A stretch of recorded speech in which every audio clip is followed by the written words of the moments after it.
अंधेरी रात थी, हवाएं चल रही थीं, लेकिन उसके मन में और भी ख्याल बढ़ते जा रहे थे।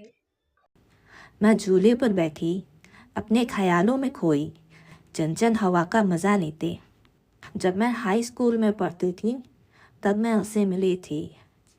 वो बहुत देर से मिली थी, लेकिन जब मिली थी तब मेरी खुशी का ठिकाना नहीं था। पर एक दिक्कत थी, वो पहले से किसी और की थी। मैं अब भी सोचती हूँ कि वो क्यों आई थी।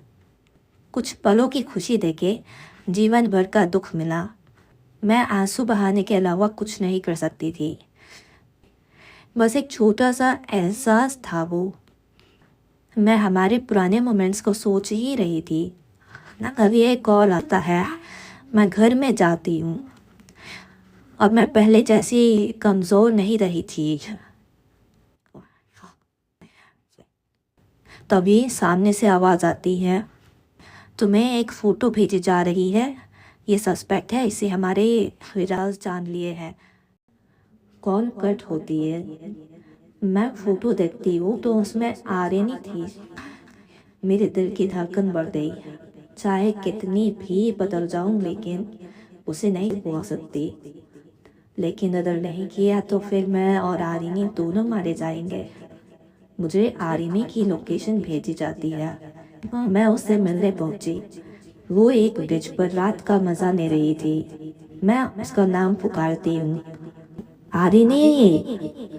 आर्यनी मुड़ती है और उसकी शक्ल देखकर मैं मुश्किल से खुद को रोने से रोक पाई। आर्यनी मेरे पास आती है और बहुत जोर से रोने लगती है। आर्यनी, कायशा, कायशा तुम कहाँ चली गई थी? मुझे माफ़ कर दो, मैं लोगों की बातों में आ गई थी। रोते हुए, लेकिन मैं उसे सहारा दूँ या न दूँ? मेरा हक है या नहीं? इस सोच में उसे कहती हूँ, आर्यनी कल रात 11:30 बजे बियर हाउस में आ जाना। आर्यनी सिर हिलाती है। बॉबी, पीछे से आवाज़ आती है, आर्यनी। ये निशा थी, आर्यनी की बचपन की दोस्त, और ये वही थी जिसके कारण मैं आर्यनी को कभी अपना नहीं कह सकती। वो मुझसे भी पुराने दोस्त थी। वो मुझे देखकर हैरान हो गई और कहती है, कायशा तुम यहाँ कैसे? मैंने मुस्कुराया और चली आई। मुझे उम्मीद नहीं थी कि मैं उससे भी मिल पाऊंगी। पुराने ज़ख्म ताज़ा हो गए, जिसके लिए आर्यनी ने मुझे छोड़ा था। शायद यही हमारी डेस्टिनी थी।